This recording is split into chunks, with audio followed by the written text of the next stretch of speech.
내가 최소한의 힘으로 이 다트 배럴을 저기 있는 다트 보드까지 편하게 최종적으로 내가 최소한의 힘으로 다트 배럴을 저기까지 날릴 수 있는 것을 찾아야 된다는 것이죠.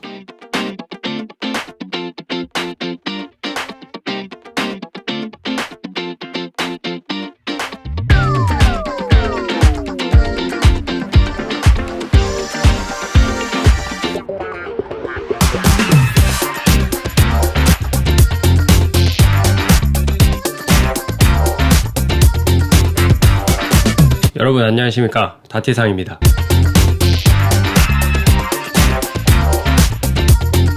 오래간만에 여러분들에게 이 다트 강좌로 다시 한번 인사를 드리게 됐습니다. 제가 항상 이야기했듯이 다트를 던질 때는 팔을 접었다가 나가는 게 거의 대부분이잖아요. 물론 이렇게 셋업을 하고 테이크백이 없이 그냥 바로 나가는 그런 선수들도 있지만 거의 대부분이 이렇게 테이크백을 했다가 앞으로 나가는 이런 스로잉을 많이 하고 있습니다. 테이크백에 관한 내용은 제가 예전에 영상으로도 많이 만든 적이 있었거든요. 제가 그 영상들을 제가 여기에다가 띄워드릴 테니까 그걸 한번 보시는 것을 추천을 드리고요. 제가 예전에 이 테이크백에 대한 영상은 많이 만든 적이 있지만 실제로 팔이 나가는 이런 스로잉에 대한 얘기는 거의 한 적이 없더라고요. 그래서 오늘 어떻게 팔이 나가야 다트의 힘 전달을 제대로 할 수 있는지, 원리라는 것을 제가 항상 설명을 드렸었잖아요. 그 원리를 이용을 해서 나에게 어떤 스로잉을 해야 잘 맞게 던질 수 있는지, 그것에 대해서 오늘 말씀을 드려볼까 합니다.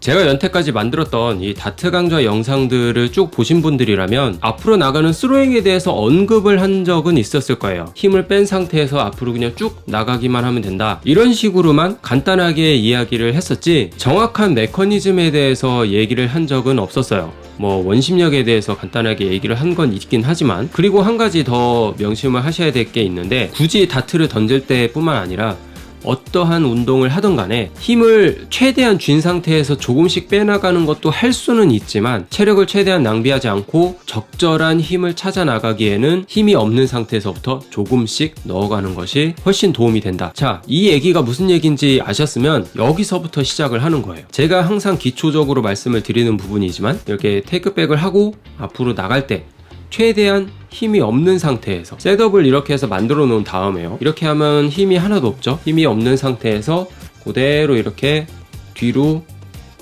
이렇게만 가져와 주는 거예요. 힘을 줘서 이렇게 뒤로 가져오는 게 아니에요. 그냥 이렇게 힘이 없는 상태에서 중심만 잡힌 상태에서 얘를 뒤로 이렇게 오면 이렇게 떨어질 정도로 힘이 없는 상태로 만들어주는 거예요. 지금 딱 균형만 잡고 있는 상태잖아요. 앞으로 떨구면 이렇게 떨어지고요, 이렇게 뒤로 밀면 이렇게 떨어져요. 이런 상태가 만들어져야 된다는 거예요. 뒤로 떨어졌으면 왼손으로 해서 여기만 밀어주는 거예요. 이렇게. 지금 오른팔은 힘이 하나도 들어가 있지 않은 상태입니다. 힘이 하나도 없는 상태에서 툭 떨군 다음에 날을 이용해서 여기만 앞으로 이렇게 미는 거예요. 이런 식으로 굉장히 속도가 빠른 상태로 앞으로 쭉 나간단 말이에요. 그러면 여기에서 다트만 손에다가 얹어놓고 이렇게 있는 상태에서 그대로 이렇게 가는 거예요. 그렇게 해서 던져보는 겁니다. 당연히 그립을 할 때는 그냥 얹어놓는다고 생각을 하고 하셔야 됩니다. 그립을 세게 잡느냐 아니면 얕게 잡느냐에 따라서 거기에도 다트의 힘 전달이 되냐 안 되냐가 생기거든요. 힘이 없는 상태에서 시작을 해야 하는 게 가장 기본이기 때문에 다트를 그냥 살짝 얹어놓은 상태로만 해야 된다. 다트를 그립을 한다고 해서 이렇게 해서 짚고 꽉 쥐거나 아니면 살짝 쥐거나 이렇게 시작을 해서는 절대 안 됩니다. 살짝 얹어놓기만 한 상태에서 뒤로 왔다가 앞으로 나가야 된다는 거. 살짝 균형이 잡힐 정도로는 이렇게 걸쳐져 있어야 된다는 거예요. 자, 그 상태에서 다트를 이렇게 나가면 다트판까지 쭉 나가는 경우도 있고, 아니면은 이렇게 붕 떠서 그냥 쭉 올라갔다 이렇게 되는 경우도 있고, 그냥 바닥에 꼽히는 경우도 있고, 이렇게 여러 가지 상황이 생겨봅니다. 이렇게 되어 있는 상태에서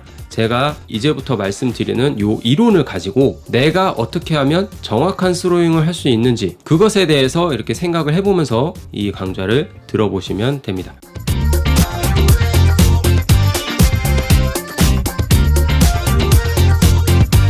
자, 여기 제가 이제 그림으로 이제 설명을 드릴 건데, 자, 일단 이 부분이 손목이고요. 그리고 여기가 팔꿈치예요. 그리고 여기가 어깨입니다. 간단하게 이렇게 그려놨는데, 여기에서 테이크백을 이렇게 했다가 앞으로 이런 식으로 나가는 게 스로잉이잖아요. 이런 식으로 있을 때 다트가 여기서부터 이렇게 나갈 때, 그렇게 되면 다트는 이렇게 앞으로 나가는 힘과 위로 올라가는 힘, 요 두 가지 힘이 작용을 합니다. 그렇게 해서 이렇게 해서 대각선으로 다트가 나가게 되는 것인데, 항상 제가 얘기를 했듯이 다트는 포물선으로 이렇게 나간다고 제가 얘기를 했었잖아요. 여기에서 보면 이렇게 팔이 뒤로 왔다가 이렇게 앞으로 가면서 지금 팔꿈치 여기가 축이 되죠? 축을 중심으로 이렇게 들어왔다가 이렇게 나가는 거잖아요. 그러면 여기에서 1차로 원심력이 생겨요. 그리고 손목이 지금 그림을 이렇게 동그라미로 그려서 그렇지만 우리가 이렇게 했을 때 요 부분이 지금 접었다가 이렇게 나가면서 이렇게 제껴지잖아요. 여기에서도 2차로 원심력이 생깁니다. 그러면 우리가 다트를 던질 때 제가 항상 힘을 빼고 던진다고 했을 때요, 팔이 이렇게 들어왔다가 이렇게 해서 나갈 때 여기에 있는 1차 원심력과 여기에 있는 2차 원심력을 통해서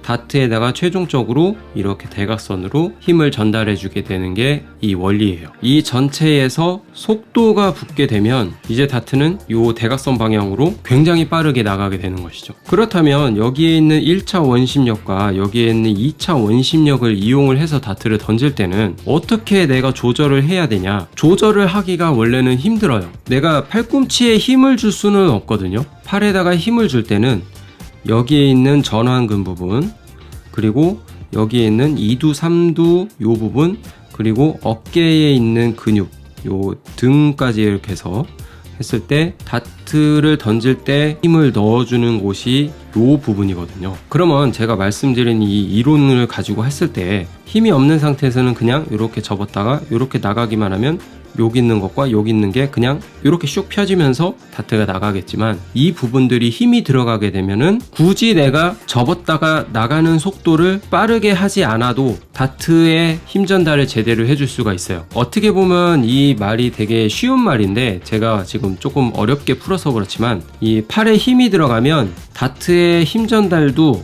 더 많이 돼요. 그 말은 즉 내가 다트를 던질 때 팔이 들어왔다가 나가는 속도를 빠르게 하지 않아도 천천히 해도 좋다. 물론 우리가 이 다트를 잡고 있는 상황에서도 충분히 힘 전달은 해주고 있습니다. 다트를 이렇게 쥐고 있는 것에 따라서 다트를 세게 쥐면 세게 줄수록 다트의 힘 전달을 더 많이 되고, 약게 집을수록 적게 된다. 그리고 이 배럴의 커팅에 따라서도 많이 되냐 아니면 적게 되냐 이렇게 나뉘어집니다. 그뿐만 아니라 이 다트의 무게에 따라서도 힘 전달이 많이 되냐 적게 되냐 그런 것도 차이가 있거든요. 그런 여러 가지 요소에 따라서 내가 어느 정도 힘을 줘야지만이 이 배럴에 충분한 힘 전달을 해줄 수 있는지, 내가 최소한의 힘으로 이 다트 배럴을 저기 있는 다트 보드까지 편하게 최대한의 힘 전달을 해줄 수 있는 방법을 내가 찾아낼 수 있다면, 그 다트 배럴의 무게라든지 커팅이라든지 내가 팔에 어느 정도 힘을 줘야 하는지, 앞으로 나가는 속도는 어느 정도 해야 하는지, 그런 것들을 여러 가지를 다 고려를 해서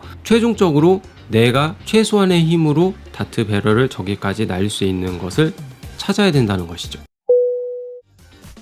팔에 힘을 어느 정도 쥐면서도 다트를 충분히 잘 던지는 선수가 있습니다. 여러 선수들이 있는데 그 중에서 대표적으로 오오시 아이키라는 선수가 있어요. 그 선수의 스로잉을 잠깐 보자면 이렇게 팔이 나가는 속도가 굉장히 느리거든요. 이 선수는 굉장히 스무스하게 팔이 나가는데도 다트의 힘 전달은 굉장히 많이 되고 있어요. 이 부분을 보시게 되면은 팔에 힘이 굉장히 많이 들어가 있는 것처럼 보여요. 팔에 힘을 어느 정도 준 상태에서 다트를 던질 때 앞으로 나가는 속도가 그렇게 빠르지 않아도 다트의 힘 전달이 굉장히 많이 될 수 있는 대표적인 예로 이렇게 보시면 될 것 같습니다. 원래 이렇게 던지는 스타일을 제가 그렇게 좋아하는 편은 아니거든요. 팔에 힘이 들어가 있다는 것은 그만큼 피로도가 금방 올 수 있다라는 얘기가 되는 거거든요. 하지만 이렇게 던지는 방식도 내가 피로도를 그렇게 많이 느끼지 않는다, 이렇게 던지니까 힘 전달이 훨씬 더 잘 되네, 이렇게 해서 2-3시간 아니면 5-6시간 동안 계속 던졌는데도 팔에 알배기는 게 없다, 아니면 어깨라든지 등이라든지 아니면 팔꿈치라든지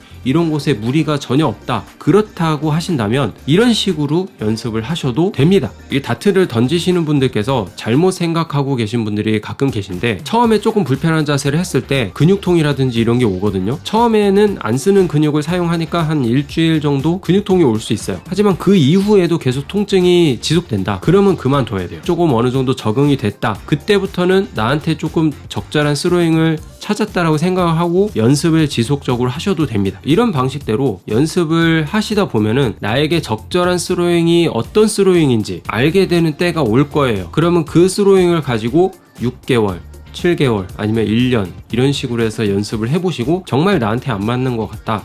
그럼 조금씩 수정해 나가는 방향으로 이렇게 연습을 진행을 하시면 됩니다.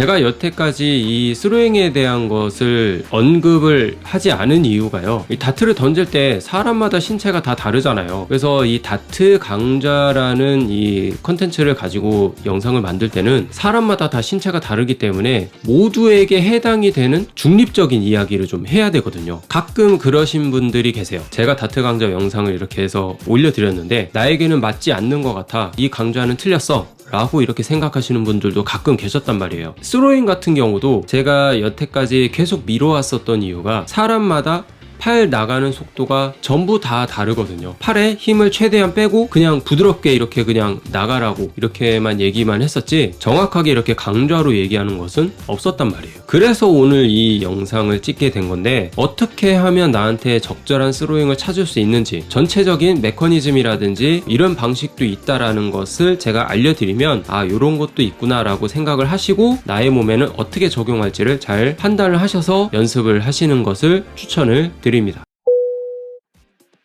자, 오늘 영상은 여기까지고요. 앞으로 여러분들이 다트를 재밌게 즐길 수 있도록 그리고 여러분들이 목표로 하고 있는 곳에 최대한 가깝게 다가갈 수 있도록 이 다트TV 상호 채널이 도와드릴 테니까요. 이 영상이 마음에 드셨다면 구독과 좋아요도 꼭꼭 부탁드립니다. 자, 그럼 저는 다음 영상에서 또 뵙도록 하겠습니다. 여러분들 고맙습니다.